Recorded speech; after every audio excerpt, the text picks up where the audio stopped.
महिला आरक्षण 33% हक की बात, लेकिन संसद में बिल गिर गया, पास नहीं हो पाया। क्या ये सरकार के लिए झटका है या फिर एक सोची समझी रणनीति का एक हिस्सा? और सबसे बड़ा सवाल, जो विपक्ष महिलाओं के अधिकार की बात करता है, वही इस बिल को पास क्यों नहीं होने दिया?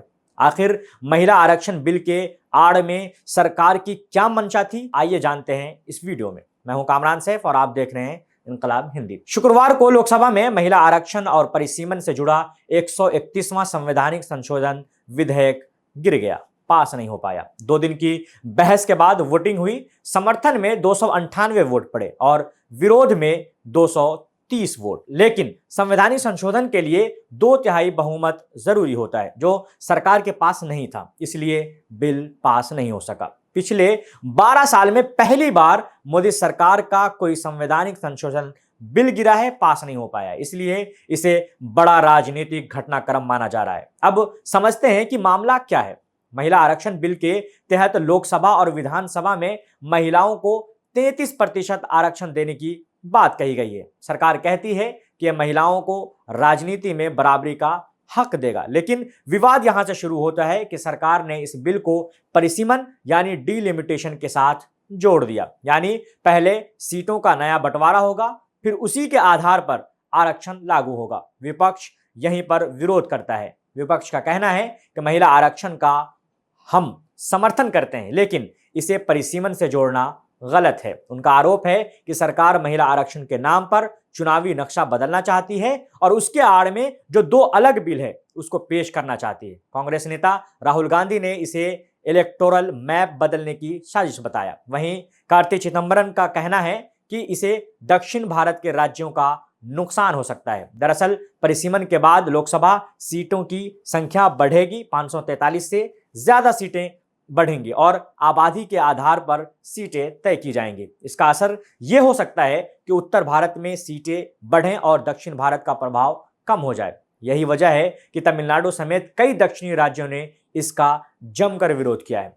अब सवाल उठता है, सरकार की मंशा क्या है? विश्लेषकों के मुताबिक महिला आरक्षण एक बड़ा और भावनात्मक मुद्दा है, जिसके जरिए वो विपक्ष को घेरना चाहता है और लगातार मीडिया में वो विपक्ष को घेर भी रहा है। सरकार इसे आगे रखकर परिसीमन जैसे बड़े बदलाव को पास करना चाहती थी। कुछ विशेषज्ञ मानते हैं कि परिसीमन के बाद उत्तर भारत की राजनीतिक ताकत और बढ़ेगी और इसका फायदा बीजेपी को मिल सकता है। अब बात करते हैं, क्या यह सरकार के लिए झटका है? कई विश्लेषकों का मानना है कि यह सरकार के लिए सीधा झटका है, क्योंकि पिछले 12 सालों के अंदर पहली बार ऐसा हुआ है कि जो बिल पास नहीं हो पाया, क्योंकि सरकार जरूरी संख्या जुटा नहीं पाई और अपने ही कुछ सांसद वोटिंग में मौजूद नहीं थे। लेकिन दूसरी तरफ एक सोच ये भी है कि ये एक राजनीतिक रणनीति हो सकती है, जिसके जरिए विपक्ष को घेरा जाए और महिला का विरोधी बताया जाए। सरकार अब चुनाव में ये कह सकती है कि हम महिलाओं को हक देना चाहते थे, लेकिन विपक्ष ने रोक दिया है। अब सवाल विपक्ष पर भी है कि अगर विपक्ष सच में महिलाओं के अधिकार की बात करता है, तो फिर बिल को पास क्यों नहीं होने दिया? क्या महिला आरक्षण से ज्यादा राजनीतिक फायदे अहम थे या फिर सच में वो परिसीमन के जरिए होने वाले बदलाव से चिंतित थे?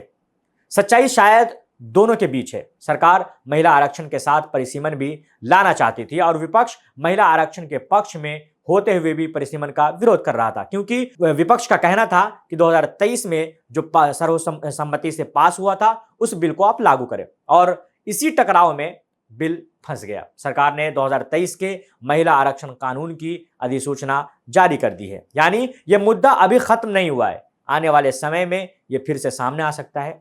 तो सवाल अब भी वही है, क्या यह मास्टर स्ट्रोक था या सरकार की बड़ी चूक? क्या विपक्ष ने महिलाओं का हक रोका है या संविधान और राज्यों के अधिकार की रक्षा की है? और सबसे बड़ा सवाल, क्या महिलाओं का मुद्दा सिर्फ राजनीति का हथियार बनकर रह जाएगा? क्योंकि जो अभी लोकसभा के अंदर और राज्यसभा के अंदर जो महिला की जो संख्या है, वो ये दर्शाता है कि महिलाओं का नेतृत्व कितना है। तो मैं हूं कामरान सैफ, आप बने रहिए इनकलाब हिंदी के साथ। धन्यवाद।